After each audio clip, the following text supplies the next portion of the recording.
niyo po mga kapatid, ang pinakamaganda na mangyari sa buhay ng isang tao, especially po sa bawat pagpasok ng bagong taon,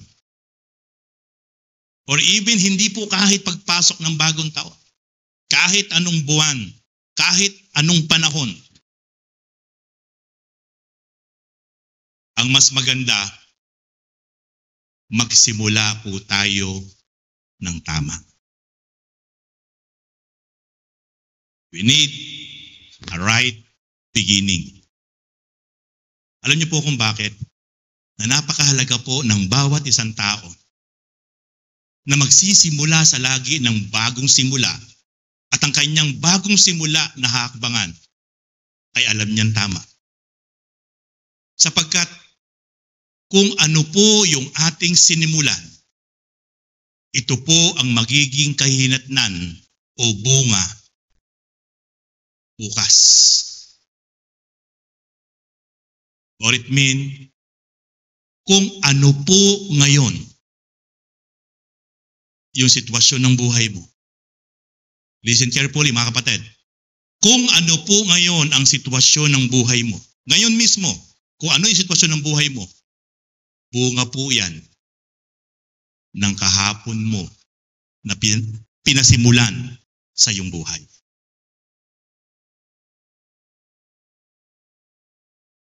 Kaya hindi po tayo po pwedeng magreklamo. Dahil kung ano ang kalagayan mo ngayon, kung ano ang pinagdadaanan mo ngayon, kung ano ang sitwasyon mo ngayon, iyan ay bunga ng iyong pinasimulan kahapon.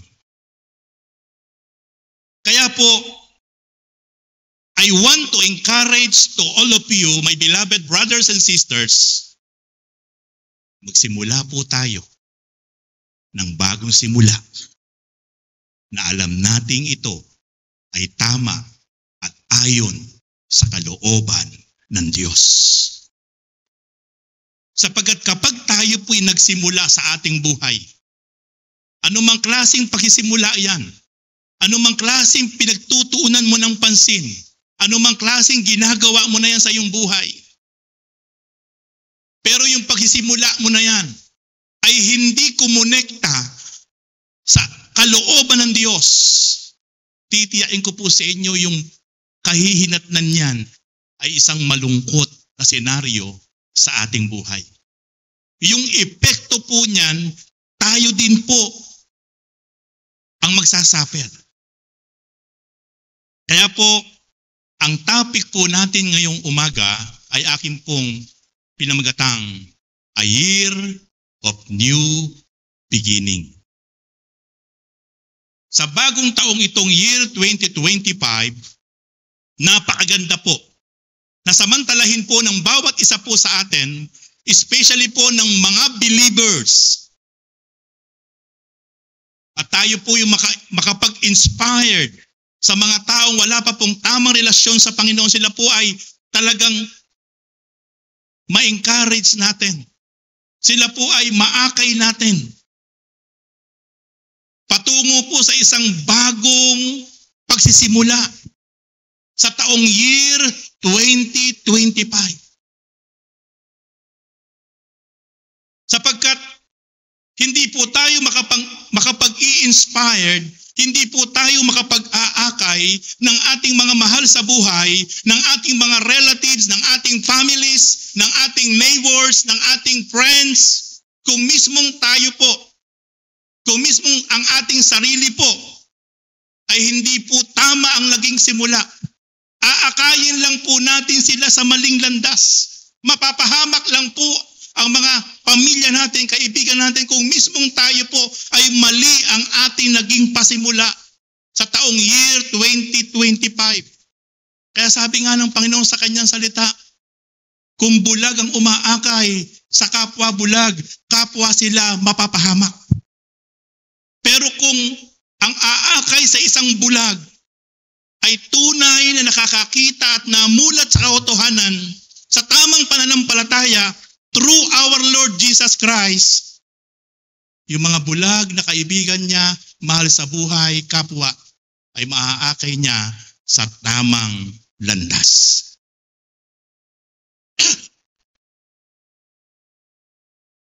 Tingnan niyo po mga kapatid. Puntahan po natin ang Deuteronomy chapter 30, verse 15 to verse 20. Mismong ang Diyos na makapangyarihan sa lahat ang nagsasalita po dito. In the book of Deuteronomy chapter 30, verse 15 to 20. Sabi ng Diyos sa kanyang salita, nasa inyo ngayon ang kapasyahan. Sabi ng Diyos, nasa inyo ngayon ang kapasyahan. Nasa inyo ngayon ang desisyon. Nasa Diyos po ba ang kapasyahan o desisyon? Nasa atin. Tayo ang magpapasya. Tayo ang magdi-decide kung papaano kang magsisimula ng isang bagong panimula sa iyong buhay, sa aking buhay. Nasa atin po nakasalalay. Tayo ang magdi-decide, tayo ang magpapasya, tayo ang pipili kung papaano nating sisimulan ang isang bagong season, a new season, a new beginning sa ating buhay. Hindi sa ating kapwa, hindi sa ating kaibigan, sa iyo at sa akin. Tayo ang magpapasya.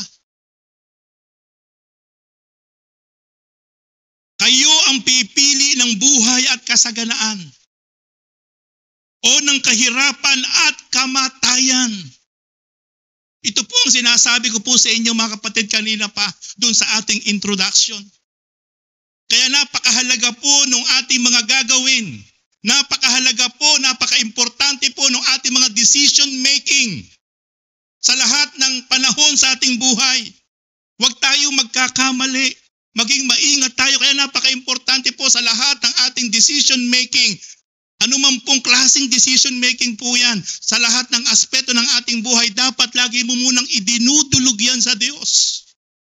Dapat lagi mo munang sa Diyos mo itinataas yan, kada meron kang gagawin. Dapat marunong tayo mag-intay ng kanyang go signal, ng kanyang word.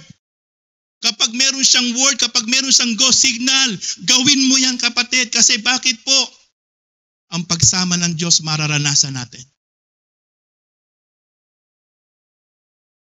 Kaya po, kapag sinunod ninyo ang kautusan, inibig si Yahweh at nilakaran ang kanyang mga landas, pagpapalain niya kayo sa lupaing ibibigay niya sa inyo. Mabubuhay kayo ng matagal at kanyang pararamihin kayo. Ngunit kapag tumalikod kayo sa kanya at naglingkod sa ibang Diyos. Verse 18. Ngayon pa'y sinasabi ko sa inyo, malilipol kayo. Hindi kayo magtatagal sa lupaing tatahanan ninyo sa ibayo ng Jordan. Verse 19, saksi ko ang langit at ang lupa na ngayon inilalahad kong sa inyo ang buhay o kamatayan at ang pagpapala at sumpa. Kaya piliin ninyo ang buhay para kayo at ang inyong lahi ay magtagal. Ibigin niyo si Yahweh, makinig sa kanyang tinig, manatiling tapat sa kanya, sa gayon mabubuhay kayo ng matagal sa lupaing ipinangako niya sa inyong mga ninuno sina Abraham, Isaac at Jacob. Dito po ang kausap ng Diyos ang mga Israelita during that time. Sabi ng Diyos, inilalahad ko sa inyo ang pagpapala o sumpa. Inilalahad ko sa inyo ang buhay at kamatayan. Inilalahad ko sa inyo ang kasaganaan at kahirapan. Kayo ang pipili. Kaya piliin nyo kung ano ang mainam. Kapag kayo'y sumunod ng tapat sa akin, sabi ng Diyos, pagpapalain ko kayo. Pero kapag kayo'y sumuway sa akin, malilipol kayo. So mga kapatid, meron dalawang klase na po pwedeng simulan ng tao sa kanyang buhay. Biblically speaking, binigyan ko po kayo ng biblical passage. Hindi po galing sa akin. Ang Diyos ang naglalahad. Kayo ang pipili ng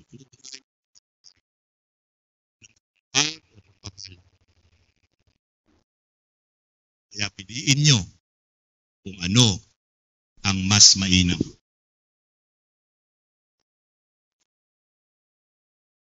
So, ibig sabihin, napakahalaga po ng gagawin nating pagpili at desisyon sa ating buhay.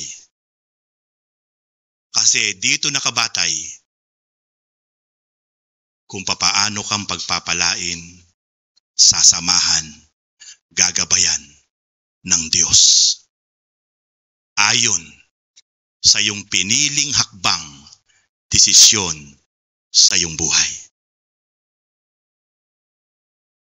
We need a new beginning.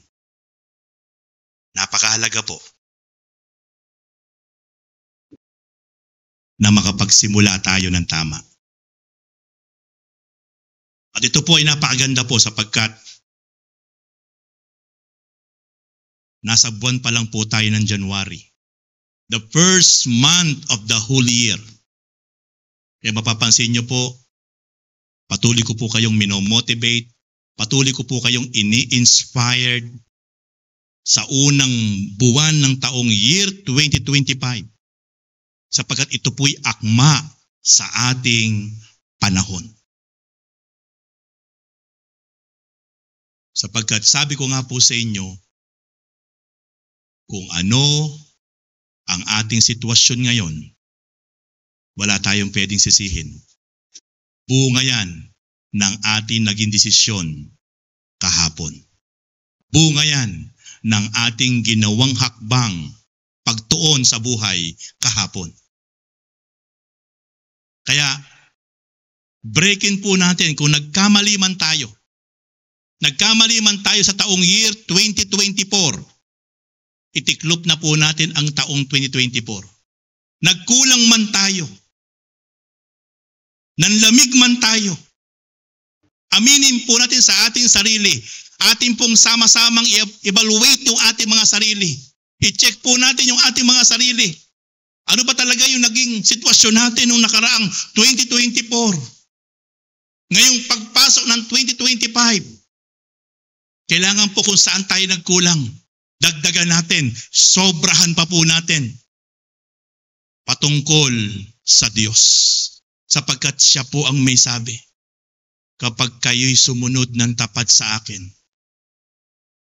sasamahan ko kayo, pagpapalain ko kayo. Pero kapag ako'y sinuway ninyo at hindi nyo sinunod at pinaglingkuran, malilipol kayo. Kaya makikita po natin ang napakalaki na difference ng bawat isang taong nagpasya, nagdesisyon, pumili na lumihi sa landas ng Diyos. Ang ginawa ay mga bagay na gusto niya, hindi ayon sa kalooban ng Diyos. At the end of the day, suffering ang mararanasan niya.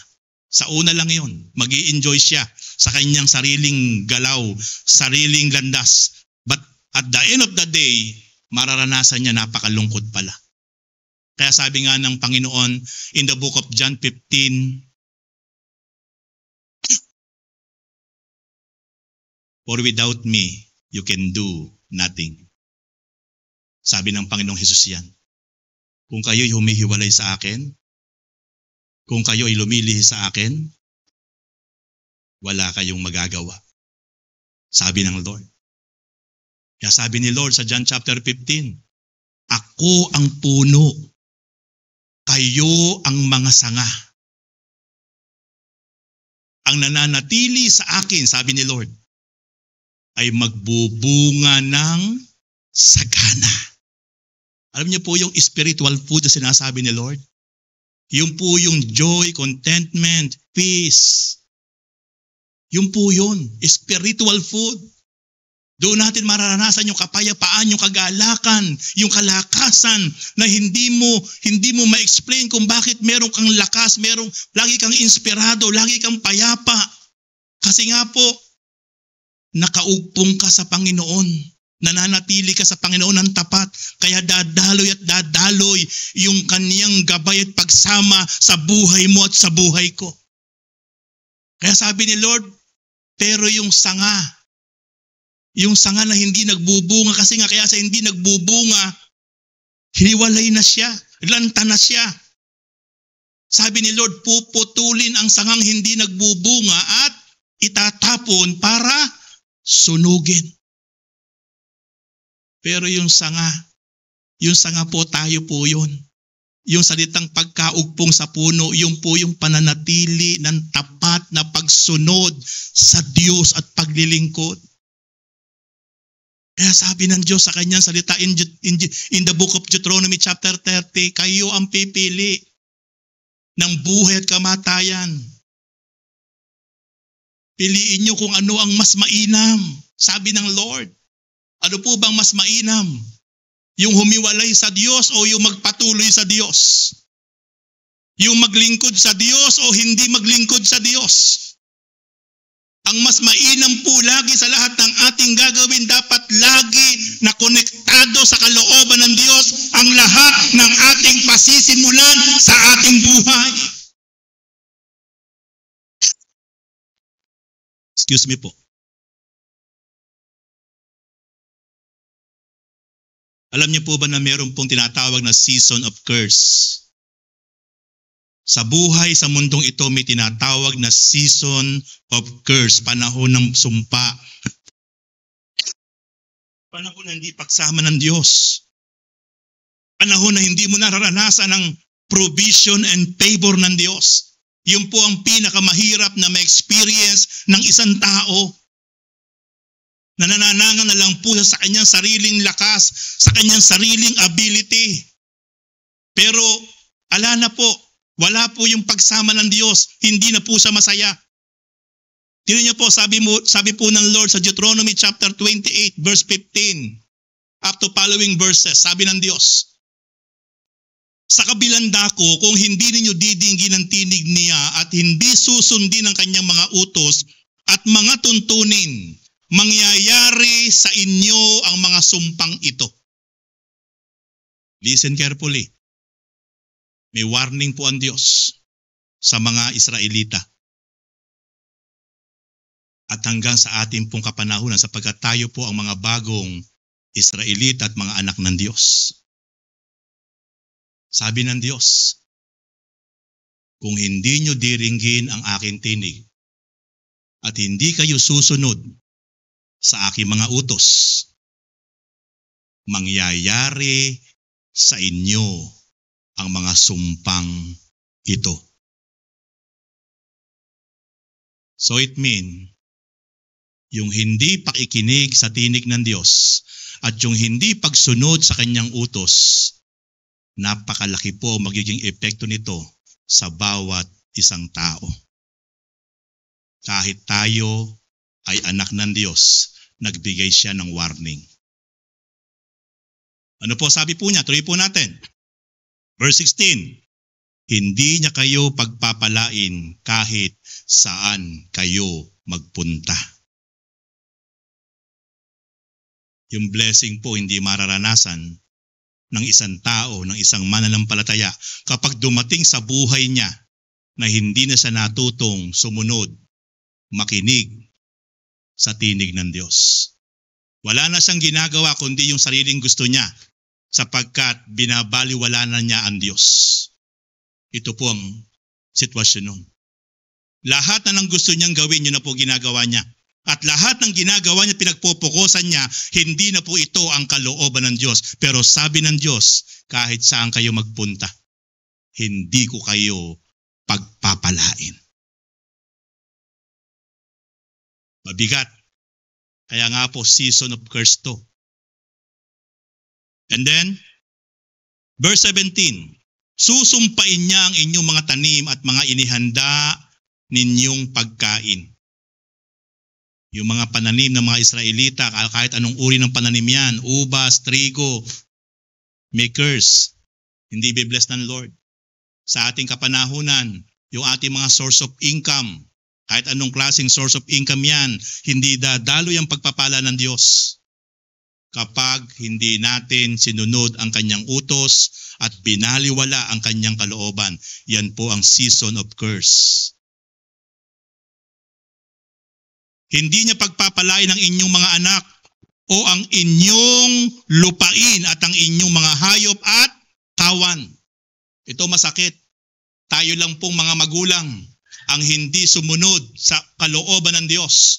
Tayo lang pong mga magulang ang hindi nagpahalaga sa kanyang tinig, sa kanyang salita, sa pagsunod sa kanyang kalooban. Pero damay ang ating mga anak. Damay yung ating mga alagang hayop. Damay yung ating kabuhayan. Itong sinasabi ng Lord sa kanyang salita. Verse 20, padadalhan niya kayo ng kahirapan, kaguluhan at kabiguan sa lahat ng inyong gagawin hanggang sa kayo'y malipol. Kaguluhan, kahirapan, ipinapadala pala ng Diyos. Kabiguan, yan pala'y ipinadadala ng Diyos sa kanyang bayan. The moment ang kanyang bayan ay naging matigas ang ulo, the moment ang kanyang mga anak ng Diyos ay hindi sumusunod sa kanyang kalooban, may kahirapan, may kabiguan, may kaguluhan. Hindi hihinto ang kaguluhan. Hindi hihinto ang kahirapan. Dahil may sumpa, season of curse. Yan po ang binabanggit ng Book of Deuteronomy chapter 28, verse 20. Gagawin niya ito dahil sa pagtalikod ninyo sa Kanya. Kaya ang isa po sa nakatatakot na maranasan po ng isang Kristiyano, dumating sa point na kanyang buhay na dati po siyang napakainit, dati po siyang nag-aalab, dati po siyang active, dati po siyang nag-aapoy sa pagmamahal, sa pagsunod, sa pagpapahalaga sa kalooban ng Diyos. Pero dumating ang point na lamig siya hanggang sa isa po'y nag-backslide, tumalikod sa Diyos. Sabi ng Diyos, kapag kayo'y tumalikod sa akin, gagawin ko ito sa inyo. Alabitin nyo nga po yung inyong katabi, left and right. Sabi niyo po, kapatid, huwag kang tatalikod sa Diyos.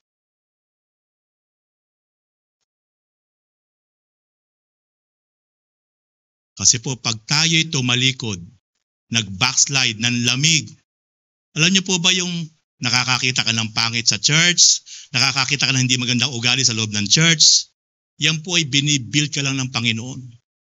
Wala pong perfectong church. Kung hahanap ka ng perfect na church, hindi po ka makakakita sa lupa. Wala din pong perfect na pastor. Tao lang po lahat ng pastor. May kapintasan. Kaya po nakakita ka ng kapintasan sa iyong pastor, ay, ayoko na kay pastor, lilipat ako sa ibang church. Baka doon perfect yung pastor. Paglipat mo doon, may makita ka naman po kapintasan sa pastor na yon. Magpapara kang palakang Kristiyano. Patalon-talon. Hanggang sa isang araw, wala kang makitang perfect. Hihinto ka na. Sabi ng Diyos, kapag tumalikod kayo sa akin, mararanasan nyo ang mga sumpa na aking sinasabi. Kaya mga kapatid, ang susi po ng pagsama ng Diyos at biyaya ng Diyos ay ang pagpapatuloy sa pagsunod ng buong katapatan. Kapatid, kung meron pong dahilan na ikaw ay parang napipigil sa paglilingkod sa Panginoon, palakpakan mo ang iyong sarili. Palakpakan mo ang Diyos. Bakit? Kasi yan ang magpapatibay sa iyong pananampalataya. Nung ako po ay kabataan ko pa lang po, naranasan ko pong sikmuraan ng aking stepfather. Nung ako po ay mabalitaan, dumadalo sa ganitong gawain. Sinisikmuraan ako, pinipigil ako. Yung nanay ko po ay devoted na Katoliko. Ayaw na ayaw po akong dumadalo sa ganitong gawain. Maski po yung Bible kong binabasa, sinunog po ng aking mother. Grabe po ang naging hadlang sa buhay ko para ako po hindi magpatuloy sa ganitong pananampalataya. Pero ipinaglaban ko po ang aking pananampalataya sa Panginoon. Kahit sinisikmuraan ako ng stepfather ko sapagkat ayaw niya akong padaluhin, kalukuhan lang daw yung padalo sa mga ganito. Tingin niya parang sira ang mga ulo. Yung mother ko, nung makita niya nagbabasa ako ng Bible hanggang madaling araw, sinunog yung Bible ko. At grabe po yung mga salita na negatibo na tinanggap ko sa aking pong magulang, sa aking stepfather. But never akong gumibap. Nagpatuloy ako sa pagsunod sa Panginoon. At ito po ako ngayon. Kung ako'y huminto, wala pong pastor ron na nangangaral sa inyong harapan. Minsan po mga mahal natin sa buhay ang gagamitin ng dyablo. Tandaan niyo po yan. Mga mahal natin sa buhay ang hihila sa atin, papalayo sa Diyos. I-discourage ka, i-disappoint ka para hindi ka makapagpatuloy. Pero sabi ko nga po sa inyo, mapalad kayo kapag merong mga ganyang senaryo. Bakit po? Pag na-overcome natin yan sa tulong ng Panginoon, magiging matatag, magiging matibay at tapat ang iyong pananampalataya sa Panginoon. Alam niyo po ba si Manny Pacquiao kung bakit naging mahusay na boksingero? 8th Division champion. Buong mundo wala pa po nakaka-break noon. Dahil sa kanyang matinding training na ginagawa kapag meron po siyang laban. Yung sikmura niya, pinapalo po ng walang lubay na kahoy. Pinapalo po ng walang lubay na kahoy. Para tumibay yung sikmura niya, yung kanyang panga, nagbibitin po ng mabigat na bagay para po tumibay yung panga niya. Yung kanyang pagja-jogging, kung 2 oras ang jogging, kada umaga siya po, triple ang ginagawa niyang jogging. Umakyat po sa mga bundok sa Amerika para po tumibay yung kanyang tuhod, yung kanyang binti, yung kanyang stamina. Matindi pong training ang ginawa niya. Tingnan niyo po naging bunga. Napakaliit lang po niya, 5'6". Kasi taas ko lang po si Manny Pacquiao. 5'6" po ang height. Pero ang mga nilabanan po ng mga boksingero ay hindi po matatawaran. Pero grabe po ang kanya pong lakas at stamina. Bakit po nangyari yon? Dahil sa kanyang mga training. Ngayon, yung pong mga pagpigil sa atin ng kaaway. Minsan po mga mahal mo pa sa buhay, kaibigan, ang gagamitin para hindi ka magpatuloy. Yan po ay training lang po natin mga kapatid. Matinding training lang po yan para tumibay at tumatag ang build ng ating pananampalataya. Kailangan po natin yan i-overcome. Kapag na-overcome po natin sa tulong ng Panginoon, tayo po ay makapagpapatuloy ng tapat na sumusunod na naglilingkod sa ating Panginoon. Matinding financial struggle ang pinagdaanan ko po. During that time, na ako po'y may negosyo. Nagpapastor, may negosyo. Pero ang bigat. Grabe po ang pinagdaanan ko po. Pag kung naranasan ko po sa financial struggle, during that time na kayo nagpapastor, baka hindi na kayo magpastor. Grabe po. Dahil napakahirap ng aking pinagdaanan na financial struggle. Dumating po sa point na ang puhunan ko na lang po, cheque. The discount. Pag may popondohan ako, maghahanap ako ng mapapare-discount ko, cheque. Kulang ako halimbawa ng 50,000, magpapare-discount ako 15 days, 10%. Huwag lang ako masira sa bangko, huwag lang ako masira sa aking supplier. Pero ang bigat po nun, yung after 15 days, may patong na 10% yung aking pong pinare-discount na cheque. Hanap na naman po ako ng paraan. Nagpapastor, naghahanap buhay. Ang bigat po nung pinagdaanan ko. Pero salamat sa Lord sa napakatinding training na pinagdaanan ko. Tumibay. Lumusog ang aking pananampalataya. At ito po ang naging dahilan ngayon kung bakit po nakapagpapatuloy na maglingkod ang inyong pastor. Sapagkat napakaraming pinagdaanan na mga struggle sa buhay. Pero ngayon po nasasabi kong tapat ang Diyos na aking pinaglilingkuran. Hindi tayo pinagkulang. Biyaya ng Diyos.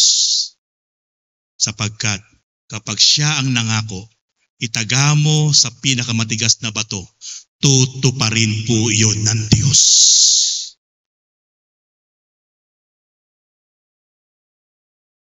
Ito pong tinuturo ko po sa inyo ay naranasan ko po sa buhay ko na parang hindi ko na po kasama ang Diyos. But never kong sinabi Never ko sinisi ang Diyos. Na Lord, ayoko nang maglingkod. O ito lang ang bunga ng paglilingkod ko sa iyo. Parang baliktad ang nangyayari sa buhay ko na habang ako'y naglilingkod, pero bakit ganito ang nangyayari sa buhay ko? Ito po yung time na parang desyerto, ikot ng ikot. Walang tubig, walang lilim. Desyerto. Pero alam niyo po, panalampasan po natin yung time na yon. Wala kang gagawin kundi umiyak, magpasalamat, at dumulog sa Panginoon sapagkat nakita natin ang Kaniyang tapat at kabutihan sa ating buhay.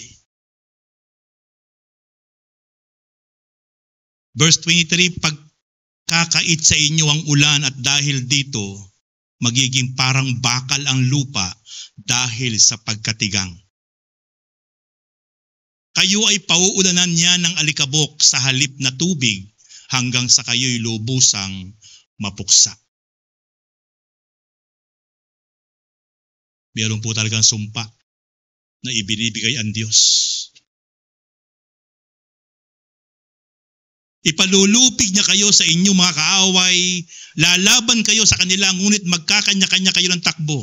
Dahil dito'y labis kayong katatakutan ng lahat ng bansa. Ang inyong mga bangkay ay kakainin ng mga ibon at mga hayop, walang mag-aabalang bumugaw. Verse 27, pahihirapan kayo sa pamamagitan ng bukol, gaya ng ginawa ni Yahweh sa mga Egyptyo. Tatadtarin niya kayo ng piksa, buni at galis na hindi mapagagaling. Masisiraan kayo ng isip, mabubulag kayo at malilito. Mag-aapuhap kayo sa katanghalian tapat, parang bulag na nangangapa sa kadiliman. Hindi kayo magtatagumpay, patuloy kayong sisikilin at sasamsaman ng ari-arian, ngunit walang sasaklolo sa inyo. Mag-aasawa kayo, ngunit iba ang sisiping sa kanya. Magtatayo kayo ng bahay, ngunit iba ang titira. Magtatanim kayo ng ubas, ngunit iba ang makikinabang. Ang baka ninyo ikakatayin sa harapan ninyo, ngunit hindi ninyo matitikman.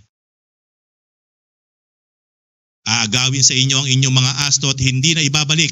Ang mga tupa ninyo isasamsamin ng kaaway at di na ninyo makukuha uli. Ang inyong mga anak ay kitang-kita ninyong ibibigay sa ibang tao, ngunit wala kayong magagawa. Napakatindi po ang mararanasan ng mga tao, ng mga anak ng Diyos, ng mga lingkod ng Diyos na tumalikod at hindi na nagpatuloy ng tapat na pagsunod sa Diyos. Kung mismo ang chosen nation ng mga Israelita ay naranasan po ito, how much for tayo na second generation? Kung mismo ang pinakamamahal niyang mga anak ng mga Israelita ay naranasan po ito sapagkat naging matigas, naging pasaway ang mga Israelita, ay hindi po mangingimi ang Diyos na sa ating kapanahunan ay maranasan din po natin to. 32. Isang bansang hindi ninyo kilala ang makikinabang sa ani ng inyong lupain. At sa bunga ng inyong pagpapagod, kayo'y sisikilin nila at patuloy na pahihirapan hanggang sa masira ang inyong isip dahil sa inyong naranasan.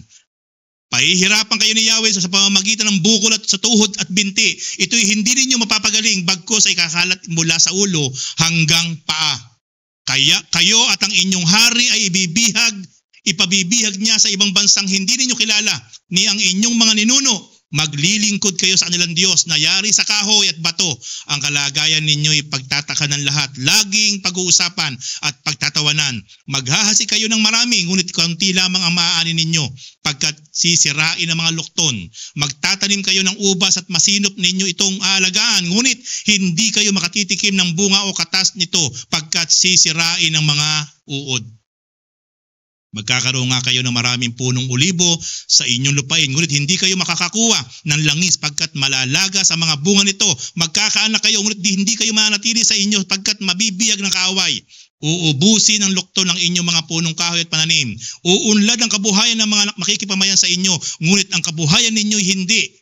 Sila ang magpapautang sa inyo at hindi kayo magpapautang sa kanila. Sila ang mamamahala sa inyo kapag hindi ninyo dininig ang kanyang tinig at hindi sinunod ang kanyang mga utos, ang mga tuntunin na magaganap sa inyo, ang mga sumpang ito hanggang kayo'y lubusang mapuksa. Sa gayon, ito'y magiging aral sa inyo at sa inyong mga magiging lahi. Hindi ninyong pinaglingkuran ng buong kasiyahan na kagalakan si Yahweh sa panahon ng inyong kasaganaan. Nangyari po ba sa mga Israelita po ito, mga sumpang ito? Nangyari po ito lahat. Malala niyo po nung panahon ang mga Israelita po ay kumalat po sa buong mundo. Ala po silang bansa. Pinapatay sila. Sa panahon ni Hitler, inuubo sila. Para silang mga hayop na ala silang masilungan. Ito po yung panahon na kasi naging pasaway sila. Hindi nila pinarangalan ng Diyos, hindi nila sinunod ng Diyos. Pinapatay sila na parang massacre. Sipin niyo po yung pinapatay po ni Hitler. Kung ilan daang libo. Inuubo sila, tinutugo sila kahit saan sila magpunta. Ala silang kabuhayan, ala silang dalahalos. Kasi nga po, nangyari po yung mga sumpang sinabi ng Diyos sa mga Israeli sapagkat hindi sila sumunod. Binigyan po sila ng warning pero nagpatuloy po sa katigasan ng ulo. Kung ito po ay naranasan ng mga tunay na pinakamamahal na anak ng Diyos sa mga Israelita, sa ating generation, pwede rin pong maranasan ang mga sumpang sinabi ng Diyos kapag hindi po tayo toong nagpatuloy na sumunod sa kalooban at pagpilingkod sa ating Panginoon Diyos. Okay po, kausapin niyo po yung katabi niyo, kapatid. Sabihin niyo po, kapatid, huwag ka nang tatalikod. Napakahirap po maranasan ang sumpa ng Diyos. Hindi po isang aksidente na ngayong umaga ay narito po tayo ngayon at nakikinig sa kanyang salita. Bakit po? May gagawin ng Diyos sa bawat isa po sa atin. Mahal na mahal tayo ng Panginoon. Ayaw niya na makaranas po tayo ng sumpa mula sa Kanya. At naniniwala po ako na walang gusto ng sumpa ng Diyos. At ang sumpa pala ng Diyos ay bunga yan ng katigasan ng ulo, hindi pagsunod sa Diyos. Binaliwala ang Diyos yung kanyang sariling gustong ginagawa niya. At the end of the day, may sumpa po siyang mararanasan. Kung meron pong season of curse, meron pong tinatawag na season of favor, season of provisions, and season of blessing. Ito po ang gusto ng mga tao. Gusto niyo po ba ng season of favors, mga kapatid? Season of provision? Season of blessing? O, nasa Bible po yan. Meron pong instruction ng Diyos. Makinig po kayo, mga kapatid. At ito po ang napakaganda na sama-sama natin sa taong ito na gagawin desisyon. Gagawing pagpili, pasisimulan sa ating buhay sa buong taon ng year 2025 at sa marami pa pong taon na ating pong kakaharapin. Ito pong instruction ng Diyos. Sabi po ng Diyos sa Deuteronomy chapter 28 verse 1 to 14. Makinig po kayo mabuti. Kapag dininig ninyo ang tinig ni Yahweh at sinunod ang kanyang kautusan, kanina po kapag sinuway ninyo ang tinig ni Yahweh at hindi nyo sinunod, sabi ng Diyos, itong mga sumpang ito ipaparanas ko sa inyo. Dito naman po sa season of favors, season of provisions, season of blessing, ito naman po ang sabi niya, kapag dininig ninyo ang tinig ni Yahweh at sinunod ang kanyang kautusan, ano po sabi niya? Ibabantog niya kayo sa gitna ng mga bansa. Magaganap nga sa inyo ang mga pagpapalang ito kung susundin ninyo ang kanyang mga utos. Verse 3, kayo'y pagpapalain niya sa loob at labas ng inyong bayan. Kaya kahit saan po tayo magdako, kahit saan po tayo pumunta, kahit saan kadali ng Diyos, anumang lugar yan na dinadala ka ng Diyos, ang pangako ng Diyos sa bawat isang tapat na sumusunod sa kanyang utos, sa bawat isang tapat na dumidinig sa utos ng Panginoon, sa tinig ng Diyos, kahit saan tayo mapunta, yung pagsama, yung pagpapala ng Diyos, mararanasan nating lahat. Huwag kang matakot, kapatid, kahit saan kadali ng Panginoon. Yung favors and provision, mararanasan natin. Yun ang pangako ng Diyos. Pagpapalain niya ang inyong mga anak. Ito ang napakagandang mangyayari po bilang tayo mga magulang.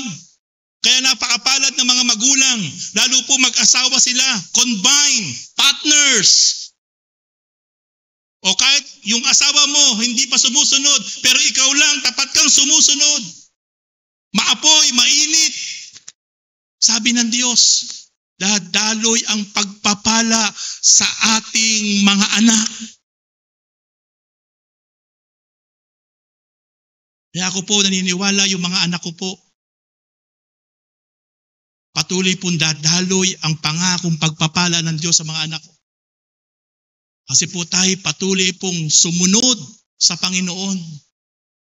Nanatili na naglilingkod sa Diyos. Kaya po yung highly favor, yung highly provision, dadaloy sa kanilang mga buhay yan hanggang sa mga magiging apo natin. At praise God, ito pong taong ito, last week ng March o first week ng April, ako po'y magkakaapo na, kambal pa. Amen? Kambal, babae po. Babae. Pina-ultrasound na po yung aking apo nung mga nakaraang linggo. Pero po kasing bago ngayong ultrasound, na kapag in-ultrasound yung bata sa loob ng pati po yung puso, kidney, makikita na po kung malusog. At praise God, thank God, lahat po ng vital organs ng mga bata malulusog. Kambal po yun. Bakit po nangyari yun? Highly favor. Pangako ng Diyos. Amen? Hallelujah. Praise God. Isa po pinagpapasalamat ko kay Lord. Doon po yung anak ko nagpaano sa ACE. Napakamahal po nung ultrasound na yon. Yung ultrasound po na yun, kulang 4,000. Kambal po, doble. Halos magiging kulang 8,000 po yun.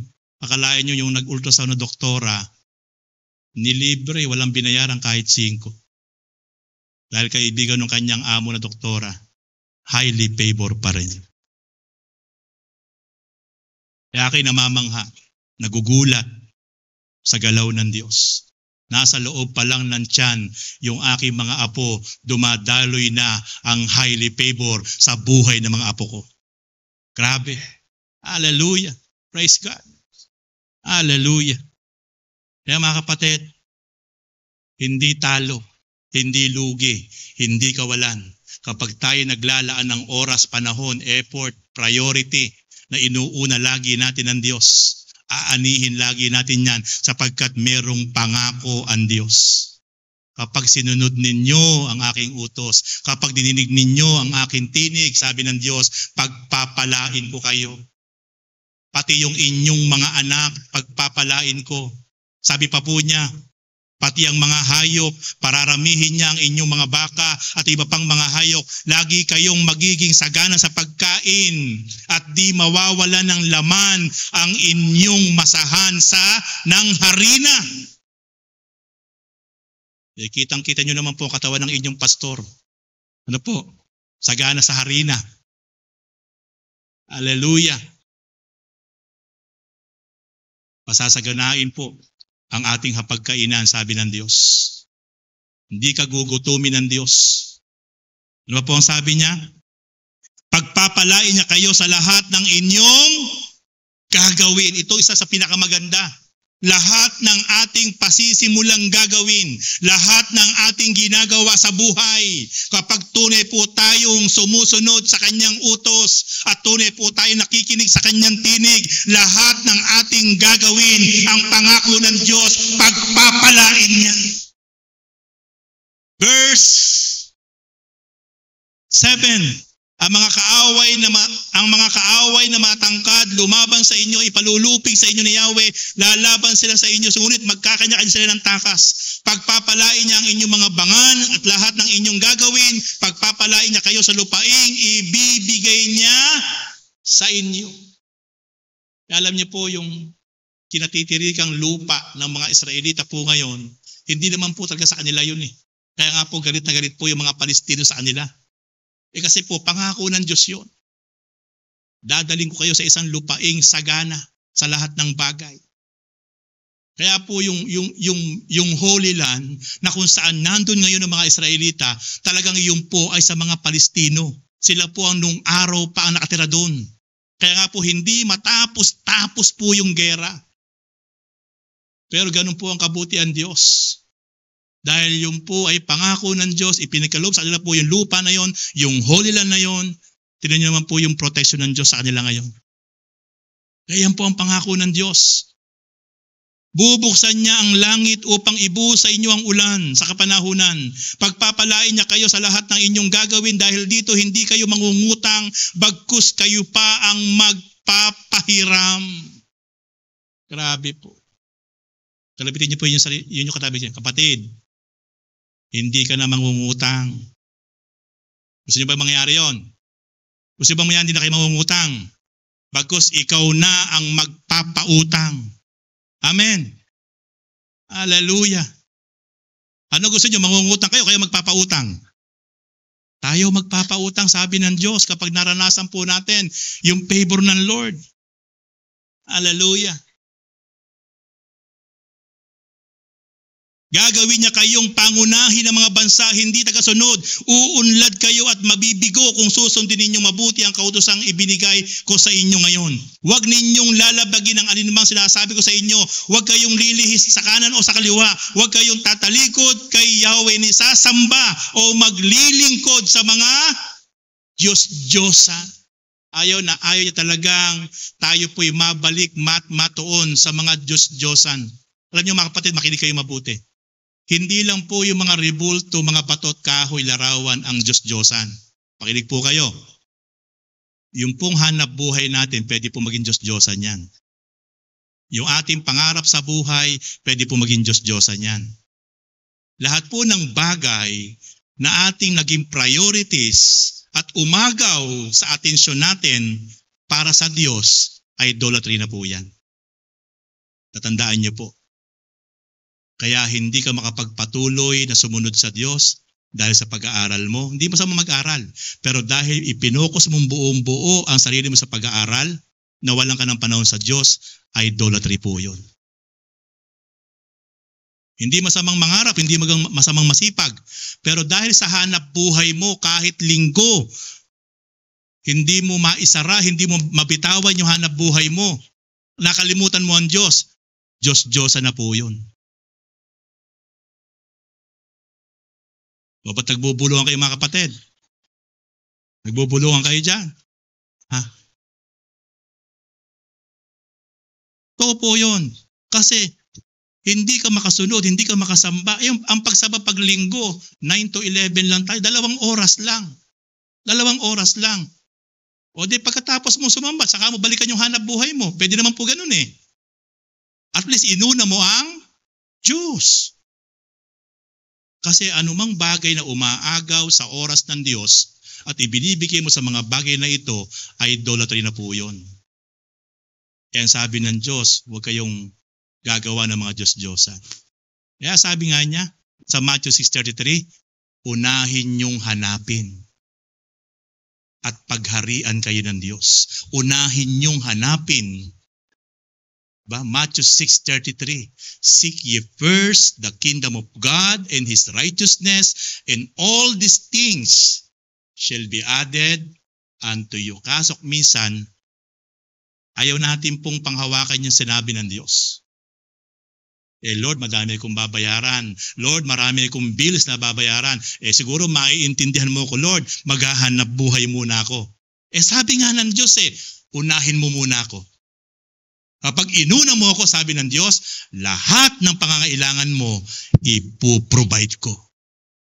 Amen. Minsan po maraming Kristiyano humihingi na ang pananampalataya. Minsan po maraming Kristiyano binabaliwala po yung sinabi ng Diyos, yung kanyang salita. Sabi nga ng Lord kapag sinunod ninyo ang aking salita, may salita ang Diyos unahin siya. Hanapin at ang kanyang katuwiran at kaharian. Ang pangako niya, lahat ng pangangailangan mo, pag inuna mo ako, idaragdag ko sa iyo, isusupply ko sa iyo. Kaso po maraming Kristiyano, Lord, siguro po naiintindihan mo naman ako, maunawain kang Diyos. Hindi muna ako susunod sa iyo, hindi muna ako sasamba sa iyo. Uunahin ko muna maghanap buhay kasi po marami kong babayaran bukas Lunes. Sabi ng Lord, sige, bahala ka. Gusto mo yan Sige, bahala ka. O tanin niyo po, ano nangyari? Matapos mo ubusin ang lakas mo pag-araw ng linggo, may nangyari ba? Kausapin mo, madaing pa rin. Ay, nako sister, ang laki ng problema ko. Di po ba? Kung uunahin natin ng Diyos, may pangako siya. Kapag hindi gumalaw ang Diyos, may katuwiran ka na balikan ng Diyos. Lord, inuna kita, sinabi mo yan. Ba't wala kang ginawa sa buhay ko? Meron kang karapatan na tanungin ng Diyos. Lord, inuuna kita ya. Bakit ganito pa rin buhay ko? May problema ng Diyos yun sa iyong buhay. Di po ba mga kapatid? Kaya mga kapatid, challenge ko po kayo. Sa taong year 2025, kayo po ipinagpipray ko, nakababad kayo sa panalangin. Pero kayo pa rin po ang magde-decide. Kayo pa rin po ang magpapasya kung paano ninyong sisimulan ang inyong buhay sa taong year 2025. Nasa inyo pa rin po ang desisyon. Kayo ang pipili ng buhay o kamatayan. Kayo ang pipili ng pagpapala o sumpa. Kayo ang pipili, dapat piliin nyo kung ano ang mainam. Nakababad kayo sa panalangin. Gusto ko, ang panalangin ko, pagpalain kayo, i-bless kayo ng Panginoon. Kasi po kung bakit ko po kayo pinagpipray na kayo mga yumaman, malaki po ang ating ipatatayong church. Amen. Kayo po ang gagamitin ng Diyos. Kayo po ang mga primary supporters ng church na ito. Amen. Kaya yung po ang prayer ko sa inyo. Kaya lang, nasa inyo pong mga kamay ang desisyon. Pinagpipray ko kayo, pero nasa inyo pa rin po mga kamay. Buti si Kuya Ray, nakadalungay sa tini. Hallelujah! Praise God! Iniwala na 1,000 itik. Nakakulong ba? May nagpapastol. Meron na po, meron na. Meron na. Hallelujah! Praise God. Okay. Tuloy po natin. Pagpapalain niya ang lahat ng inyong gagawin, pararamihin niya ang inyong mga anak at mga hayop, pasaganayin ang inyong mga lupain, muli siyang malulugod sa inyo at pagpapalain niya kayo tulad ng ginawa niya sa inyong mga ninuno, ngunit kailangan ninyong dinggin ang kanyang tinig at puso kayo, kaluluwang sundin ang kanyang mga utos. Ang kautosang ibinibigay ko ngayon sa inyo ay madaling sundin at unawain. Mahirap po bang sundin ang kautosan ng Panginoon? Sabi niya, madaling sundin. Bakit po? Ito'y wala sa langit, kaya hindi nyo masasabing walang akyat doon at kukuha ng kautusan upang marinig ninyo at may sa katuparan. Niwala ito sa ibayong dagat, kaya di ninyo masasabing walang kautusan. At di malayo sa inyo, nasa inyong bibig, nasa inyong puso, kaya magagawa ninyo. Ang lahat ng kautusan ng Diyos nasa bibig natin, nasa puso natin. Kaya hindi imposibleng hindi natin masunod at magawa. Ang kautusan ay di malayo sa inyo, nasa inyong bibig, nasa inyong puso, kaya magagawa ninyo. Praise God. Kaya mga kapatid, tayo na lang po magde-decide. Tayo na lang po magpapasya. Sabi ko nga po sa inyo, ang binigay ng Lord na pangalan po ng church na ito ay Jesus Christ, the freedom and highly favors. Gusto niyo po bang maranasan natin ang highly favors? Ito po ang susi. Dadaloy po sa atin ang pinakamataas na pabor na mula sa Diyos kapag ito pong sinasabi ng Diyos ay sama-sama nating hinakbangan. Conclusion na po ako. Ito po magtatapos. Sama-sama po tayong tumayo. Malakay chapter 3 verse 13 to 18. Makinig po kayo mga kapatid. Mabibigat ang sinabi ninyo tungkol sa akin. Sabi ni Yahweh, Ngunit ang tanong ninyo, ano-ano ba ang sinasabi namin? Sabi ninyo, walang saysay ang maglingkod sa Diyos. During that time, maraming tao na nagsasabi na walang kwenta, walang saysay ang maglingkod sa Diyos. At ito'y narinig ng Diyos, kaya kinukompront niya ang mga taong ito. Bakit pa natin susundin ang kanyang mga utos? Bakit pa natin ipakikita ang tayo nalulungkot sa nagawa nating kasalanan? Gayong kung sino ang palalo, ay siya pang pinagpapalang. Hindi lamang iyon, ang mahasama ay nananagana at sinusubok pa nila ang Diyos sa paggawa nila ng kalikuan. Ngunit, hindi sila napaparusahan. Pagkatapos nag-usap-usap ang mga taong may takot kay Yahweh. Narinig niya ang kanilang usapan, kaya pinatala niya sa isang aklat ang kanilang pangalan. Nakakita ang Diyos ng mga taong nag-uusap-usap na ang pinag-uusapan nila ay walang kwentang maglingkod sa Diyos. At nalungkot ang Diyos. Pero ang pinakamaganda, nakakita din siya ng mga taong nag-uusap-usap na tapat na naglilingkod sa Diyos. At nung marinig ng Diyos yung mga taong ito na nagkukwentuhan, lagi nag-uusap-usap na ang pinag-uusapan lagi ay magpatuloy na sumunod ng tapat sa Diyos. Ang ginawa ng Diyos, pinakuha ng Diyos ang mga pangalan ng mga taong ito para itala sa isang aklat. Church, sobrang pinahahalagahan ng Diyos ang mga taong nakikita niya sa lupa na lagi nagsasaysay, lagi nag-uusap, lagi nagsisharing patungkol sa katapatan at pagsunod sa kalooban ng Diyos. Kinukuha niya ang pangalan ng mga taong ito at ipinasusulat sa isang aklat sa langit. Ganon pinahahalagahan ng Diyos ang mga tao na walang sawa, na laging nag-uusap, laging nagpapalakasan, laging nagbabahagi ng patungkol sa pag-ibig, sa pagsunod ng tapat sa Diyos.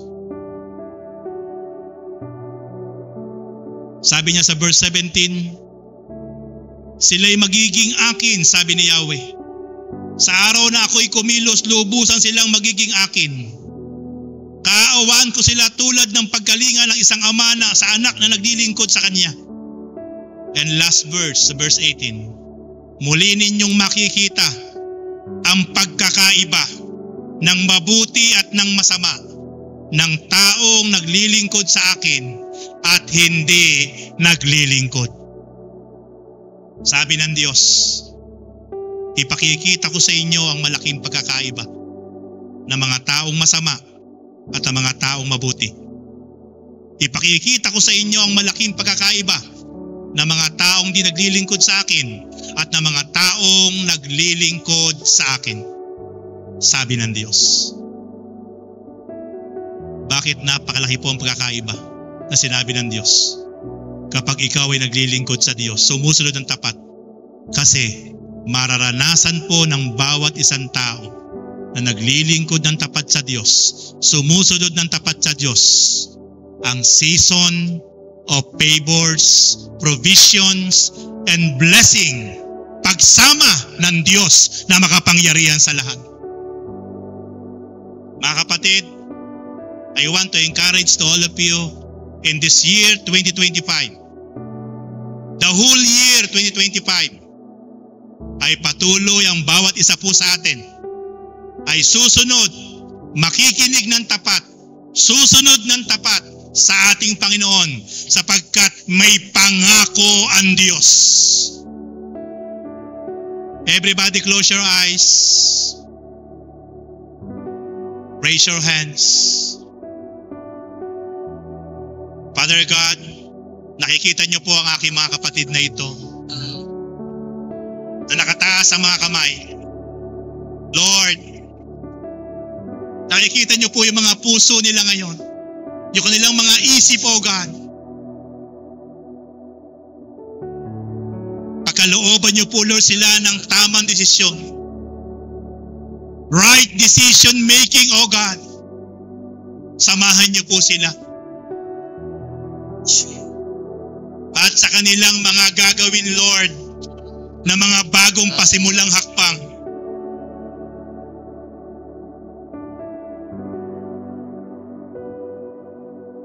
kayo ang patuloy pong gumalaw. Kayo ang patuloy po, Lord, na sumama sa buhay ng bawat isa po sa amin. Gaya ng inyong pangako, Father God, ng bawat isang nakikinig sa inyo ng tapat at sumusunod sa inyong kautusan ay pasasaganain inyong mga buhay. Papatnubayan nyo, pagpapalain nyo, iingatan nyo, sasamahan nyo. Oh, glory! Salamat, Lord! Salamat, dakilang Diyos sa mga banal. Naniniwala ako, dakilang Diyos sa mga banal, Lord, na patuloy nyo kaming pangungunahan, patuloy nyo kaming sasamahan, O God. Oh, praise God! Praise Jesus!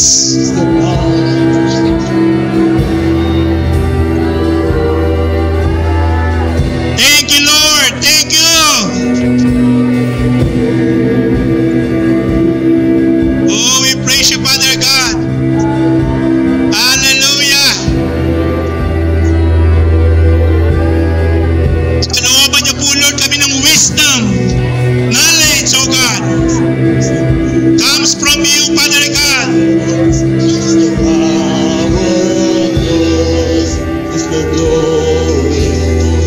Idaloy niyo po, Lord, ang highly favors, O God, sa aking mga kapatid na ito, Panginoon. Even, Lord, Panginoon, sa mga naka-tune in sa FB Live Streaming, even po sa mga naka-tune in sa ating YouTube channel, O God, pagpalain niyo po ang bawat isa, Panginoon, O God. Maranasan po nila, O God, Lord, ang inyong pagsama, ang inyong himala, ang inyong kapangyarihan, ang inyong pagpapala sa buhay ng bawat isa, Panginoon. Oh, glory! Praise God! Hallelujah! Salamat, Lord! Salamat! Maraming salamat, O God!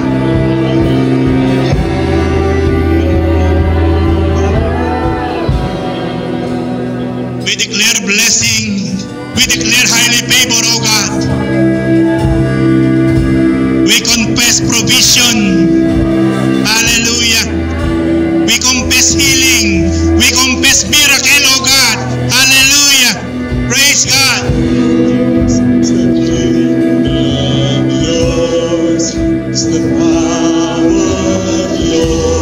Salamat, Lord.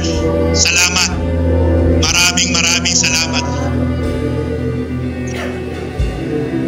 Kapatid, ibukas mo ang iyong labi mula sa iyong puso at isip. Kausapin mo ang Panginoon. God is here.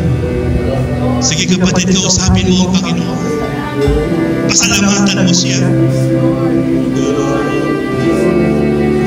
Manalangin ka sa Kanya. Let us pray.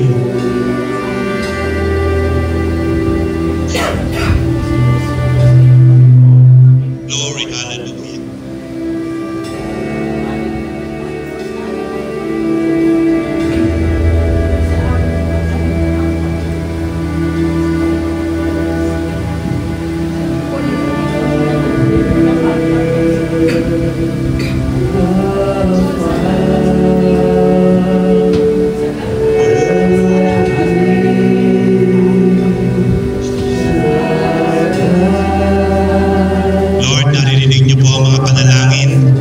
Inyong mga anak. At ako po rin naniniwala, Panginoon, ang kanilang mga panalangin, O God, Lord, ay umaabot sa inyong trono sa kalangitan. I speak blessing upon blessing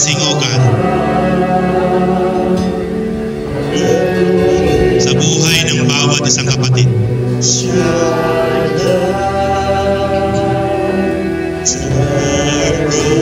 Lord, salamat Panginoon, sapagkat naniniwala kami dakilang Diyos sa magbanal. Meron kayong ginawa, O God, sa buhay ng bawat isa po sa amin.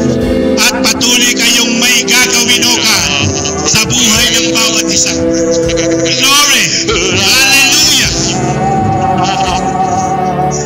Elohim,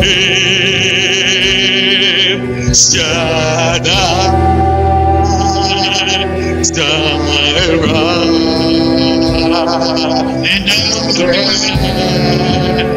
Way back to you. All honor, all glory, all praises. In the name of Jesus Christ. Everybody says, Amen.